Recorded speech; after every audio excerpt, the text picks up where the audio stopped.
ആദ്യം ബാബു പോൾ സാറിനെ കുട്ടിക്കാലത്ത് കണ്ട് അദ്ദേഹത്തിൻ്റെ പ്രസംഗങ്ങളൊക്കെ കേട്ട് അന്ന് ഈ ജനകീയ കളക്ടർ എന്ന് പറയുമ്പോൾ അന്ന് അദ്ദേഹത്തിൻ്റെ കാലഘട്ടത്തിൽ ബാബു പോൾ സാറിൻ്റെ ഒരു സാന്നിധ്യം എന്ന് പറയുന്നത് തന്നെ നമുക്കൊക്കെ ഇങ്ങനെ കോരിത്തരിപ്പിക്കുന്ന ഒരു സാന്നിധ്യമായിരുന്നു. സഫാരി സൂട്ടൊക്കെ ഇട്ട് അദ്ദേഹം വന്ന് നിന്ന് പ്രസംഗിക്കുമ്പോഴേക്കും ഭയങ്കര ഒരു സംഭവമായിരുന്നു.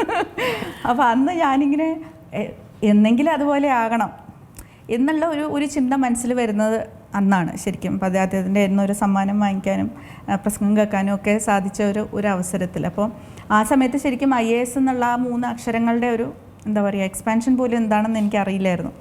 അപ്പം അത്രയ്ക്ക് കുട്ടിയായിരുന്നു. പക്ഷെ അതുപോലെ ആകണം, അതുപോലെയൊക്കെ പ്രസംഗിക്കാൻ പറ്റണം, അല്ലെങ്കിൽ അങ്ങനെ ആ ഒരു പ്രഭയുണ്ടല്ലോ, അതിങ്ങനെ മനസ്സിൽ ഏഷ്യത് ആ ഒരു ദിവസമായിരുന്നു. അപ്പോൾ അന്നു മുതലാണ് IAS എന്ന് പറയുന്നത് എന്താണെന്നുള്ളത് അന്വേഷിക്കാനുള്ളൊരു ത്വരയിൽ നമ്മൾ നടക്കുന്നത്. അന്നും ഇത് നമുക്ക് പ്രാപ്യമാണെന്നൊന്നും നമുക്കറിയില്ല.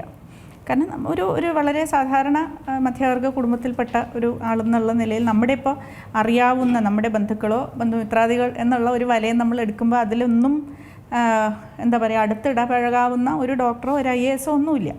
അപ്പോൾ നമ്മളെ കൊണ്ട് എത്തിപ്പെടാവുന്ന ഒരു ദൂരമാണോ ഇതിലേക്കൊന്നും നമുക്ക് ആ സമയത്തൊന്നും അറിയില്ല.